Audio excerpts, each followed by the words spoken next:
நேத்து நான் சொன்னது சந்தேகப்பட்டது கிட்டத்தட்ட சரியாதான் இருக்குன்னு நினைக்கிறேன். ஏன் தெரியுமா? நேத்து யாழ்ப்பாணத்துல சுட்டு கொலை செய்யப்பட்ட அந்த இளைஞனுடைய தாய் இன்றைக்கு அந்த இளைஞனுடைய உடல் எல்லாம் அடக்கம் பண்ணதுக்கு பிற்பாடு நிறைய எக்கச்சக்கமான விஷயங்களை சொல்லி இருக்கிறாங்க. அமைதியோட என் பிள்ளைகிட்ட வேண்டி சாப்பிடவே கொத்து கப்பினமா சிகரெட் கப்பினமா மாரி பறிக்கல மொட்டை சைக்கிள்காரரோட அனுப்பி அப்படியே காய்ச்சிட்டு போனவரா டீப்பில் வந்தவ கலைச்சு கொண்டு வர ஏன் கலைக்கணும் நிப்பாட்டி நம்ம வாகனத்து தானே என் பிள்ளைக்கு சுட்டவே ஐயா. இதெல்லாம் வச்சு பார்க்கும்போது நான் நேத்து சந்தேகப்பட்டது நேத்து சொன்னது உண்மைதான் போலன்ற மாதிரி இருக்கு. இது எல்லாத்தையுமே நான் உங்களுக்கு தெளிவா சொல்றேன். அதுக்கு முதல் இந்த சமுதாயத்தை நினைச்சா எப்பேற்பட்ட ஒரு மோசமான சமுதாயம் என்று யோசிச்சு பாருங்க.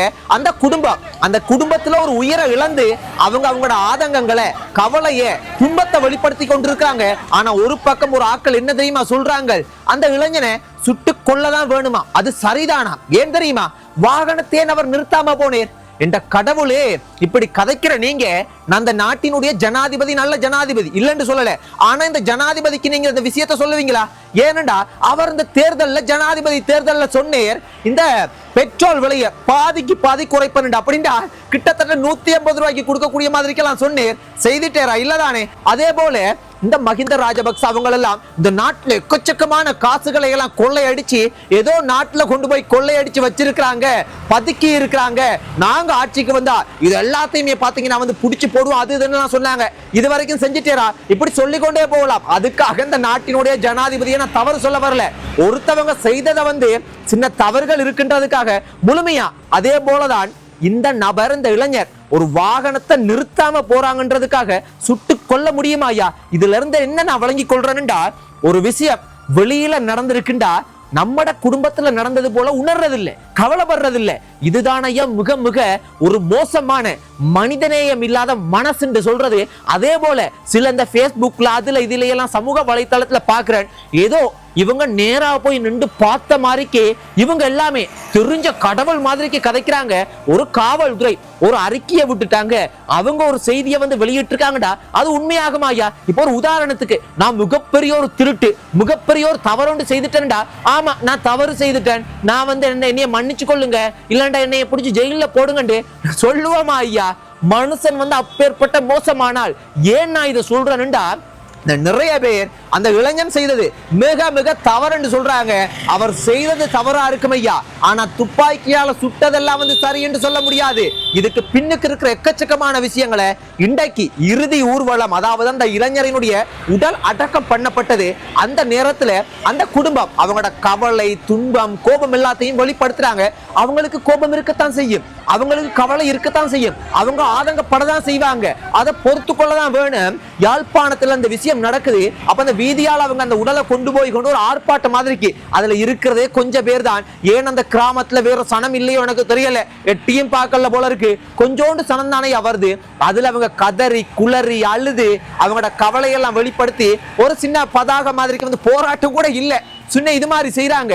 ஆனா அதுல காவல்துறை வந்து மிரட்டுற மாதிரிக்கு அதை நடந்து கொள்றத பார்க்கும்போது ஒரு குடும்பத்தினுடைய அப்பா பிள்ளைகளை வந்து நேசிக்கிற மாதிரி தான் காவல்துறை இருக்கணும். ஆனா அந்த காவல்துறை காட்டு மிராண்டித்தனமாக நடந்து கொள்றது போல இருந்தது. அதை பார்க்கும்போது எனக்கு என்ன தெரியுமா ஞாபகம் வந்தது? இவங்களை எந்த காலத்திலையும் நம்ப கூடாதுன்ற மாதிரி இருந்தது. இதே ஆணவம் இதே திமிர் இதே விஷயத்தை இந்த காவல்துறை 2009ஆம் ஆண்டுக்கு முதல் நீங்கள் செய்திருந்தீங்கடா, நீங்கள் வந்து மிகப்பெரிய வீராதி வீரன் சூராதி சூரன் என்று சொல்லி இருக்கலாம். அப்பெல்லாம் உங்களை எல்லாம் எந்த பொந்துக்குள்ள எந்த சந்துக்குள்ள இருந்திருப்பீங்கன்னு தெரியாது. ஏன்னா இதை சொல்ல வர்றேன்னால் அந்த குடும்பத்தினுடைய கடைசி இன்றைக்கு அந்த உடலை வந்து அடக்கம் பண்றாங்க. அப்ப அவங்களோட கவலை அவங்களோட துன்பம் அவங்களோட கோபம் அந்த ஆதங்கத்தை வெளிப்படுத்துறதுக்கு கூட வந்து ஒரு சுதந்திரம் இல்லையா ஐயா?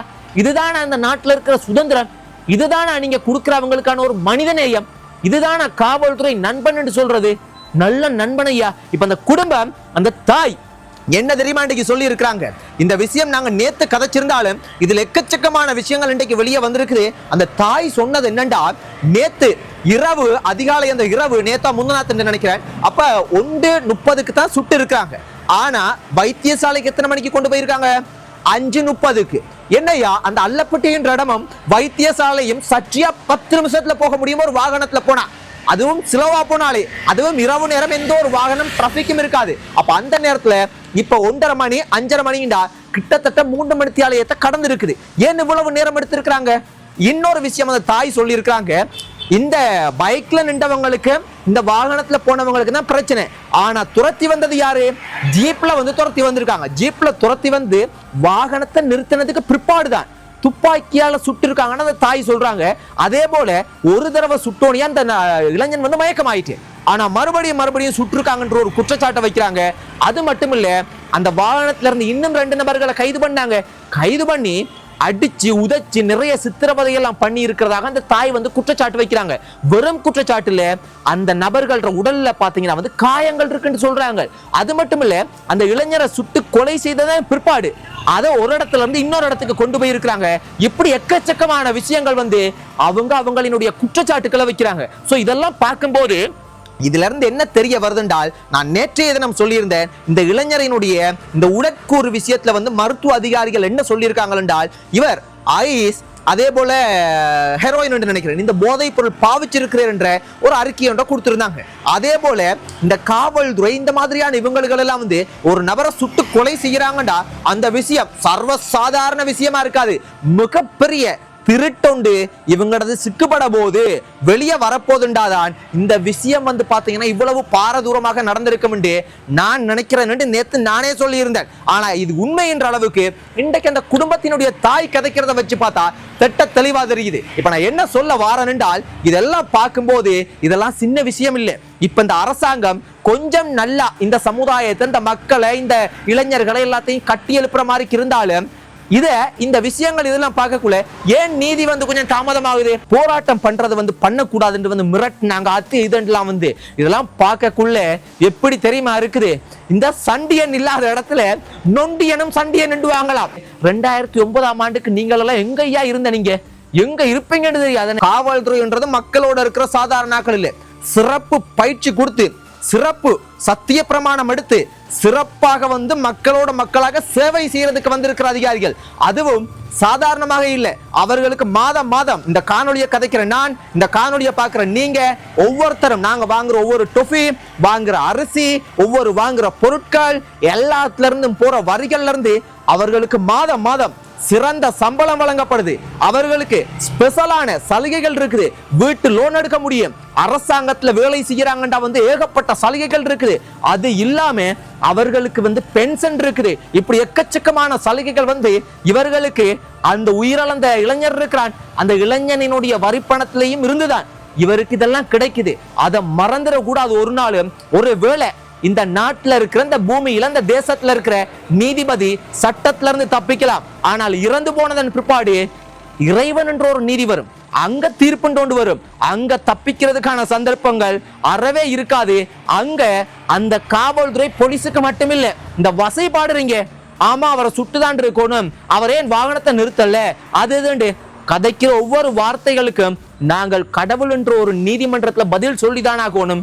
நான் கூட சில நேரத்துக்கு கடவுள்ன்ற நீதியில வந்து பாவியா கூட நான் இருக்கலாம், ஏன் தெரியுமா? ஆனா சில நேரத்துக்கு இந்த கோபத்தை, இந்த மாதிரியான குற்றவாளிகள், இந்த மாதிரியான மோசமான நபர்களை பார்க்கும்போது சில நேரம் வார்த்தைகள், தீய வார்த்தைகளை சொல்லலண்டாலும் ஒரு கோபமான உணர்வான வார்த்தைகளை நான் பயன்படுத்துறேன். அதனால என்னைய பொறுத்த மட்டும் இந்த பூமியில இருக்கும்போது அந்த தவற, குற்றத்தை பார்த்துட்டு கடந்து போக முடியாது.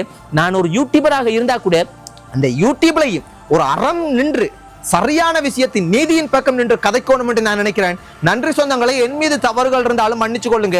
ஆனா என்னைய பொறுத்த மட்டும் நான் தவறுன்னு நான் என்னத்தை நினைக்கிறேன் என்றால், தவறான நபர்களுக்கு கொஞ்சம் கோபமான உணர்வோட கதைக்கிறேன், அதுன்னு தான் நினைக்கிறேன். மற்றபடி நான் வந்து மோசமான வார்த்தைகளை நான் பயன்படுத்துறதும் இல்லை.